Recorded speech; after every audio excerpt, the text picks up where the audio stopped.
Hi. So this video is going to be everything first trimester pregnancy. I'm currently 25 weeks as I'm filming this, so way past my first trimester. I can give a little bump date. But yeah, we're gonna be rolling things back a little bit so I could tell you all things about my first trimester. First things first, I found out basically the earliest I could have possibly found out that I was pregnant. So when I say that, I mean February 22nd. I actually had a blood draw in like my clinic to see my HCG levels, if I was pregnant or not. It was negative. On the 23rd, February 23rd, is when I had my first at-home positive pregnancy test.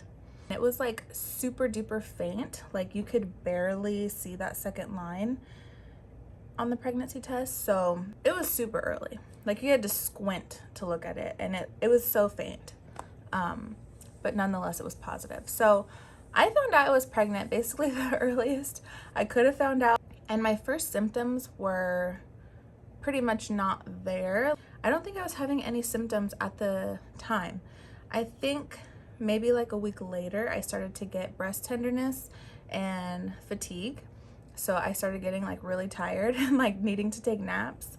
And then my boobs were hurting. That was kind of it the first couple weeks. Then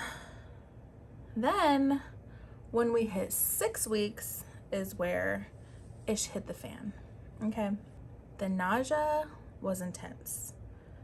It was unrelieved, constant nausea from morning till night, for 4 weeks straight, pretty much. From week 6 to week 10, I was nauseous, and everything was giving me the ick. Like, I was repulsed by quite literally everything. Carrie's deodorant, my body lotion, my body wash, my laundry detergent, anything that had a fragrance, my house. I was not okay. And when I say repulsed, I mean like I'm dry heaving, gagging at the smells of these things. I could not kiss Carrie for that duration of time. Like, I could not even be close to him. Everything just smelled so intense, and everything gave me the ick. Quite honestly, it was rough. Just to put it simply, it was rough. I also did not want to eat anything, and that was giving me anxiety because that is so not me. If you know me, you know I am not picky. I love to eat. So all of a sudden I wasn't wanting to eat anything. And it kind of threw me off because I feel like whenever I've heard about food aversions, I've heard like, oh, I was, having aversions to meat or dairy products or something like in particular, but I was having aversions to everything. Nothing sounded good.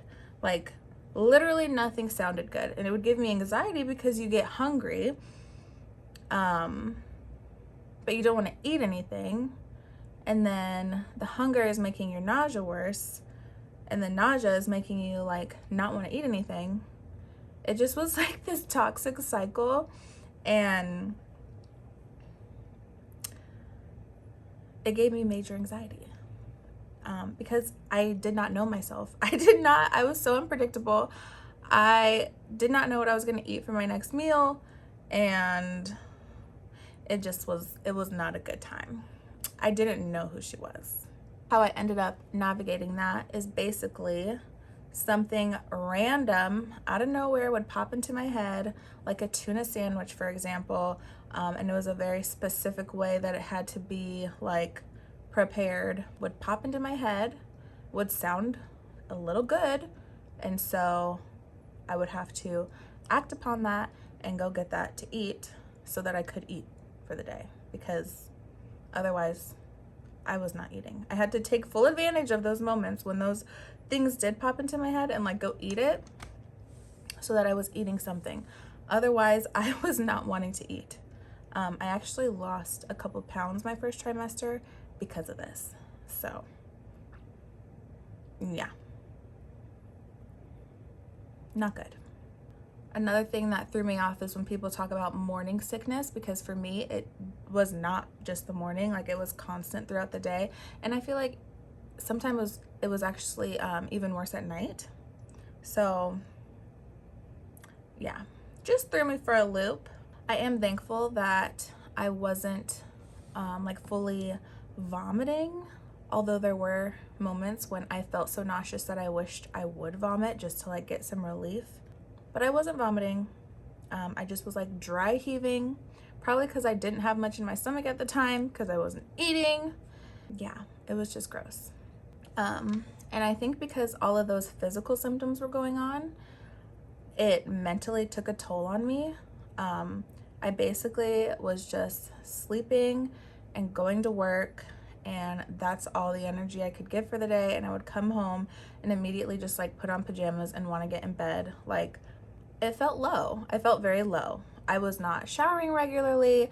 I was not wanting to do any of like my regular things. I didn't realize how low I was feeling until after I was out of it. And then I was able to reflect and realize like I actually was not doing okay.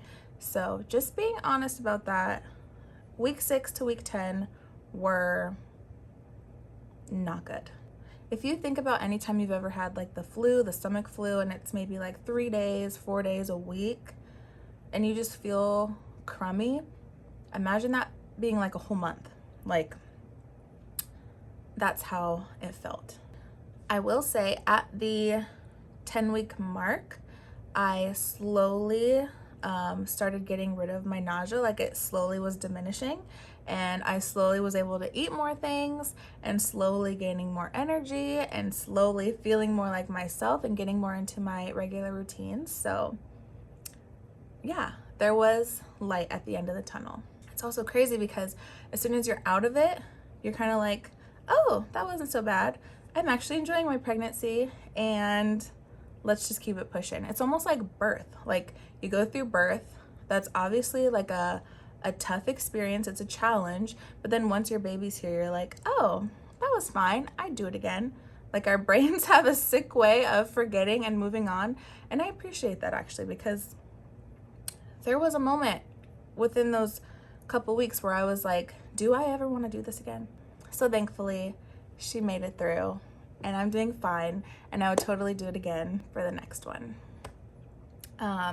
So let me go into like some highlights about the first trimester. So one of the highlights is obviously having your first ultrasound to confirm that the pregnancy is going well. So I actually have my baby's little photo right here of first ultrasound. I don't know if you can see.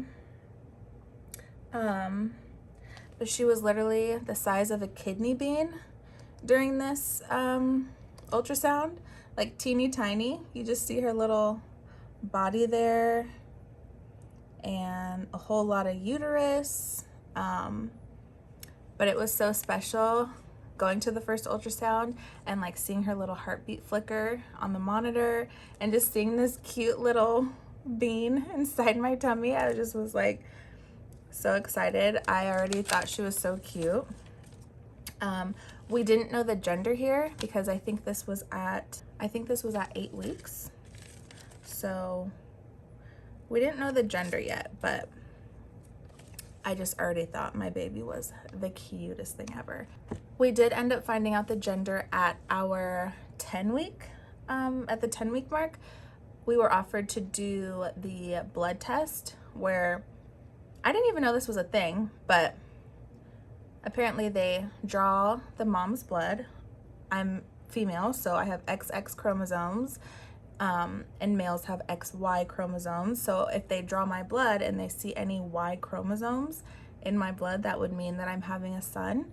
And since they didn't find any Y chromosomes, it was all X's, that means I was carrying a girl, our daughter. So we were able to find out the gender pretty early on. I think the blood test was at 10 weeks and the results came back maybe around 11 weeks. So that was super exciting.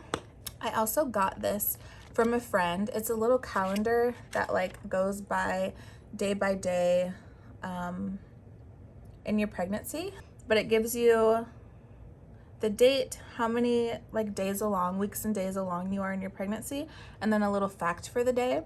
So that's been something to look forward to, and it goes all the way up until our baby's due date, which is November 6th. So this book is a lot thinner now because we obviously are more than halfway through with our pregnancy and have been tearing them off every day. So shout out to Danielle for getting us this because it's something I look forward to every day. So that wraps up this update. I feel like I flew through that, but that was all things first trimester for me. There were high highs and low lows. Obviously, this is new. This is like my first experience ever being pregnant. And so I guess I just didn't know like what to expect. And everyone's different. Everyone has a different experience.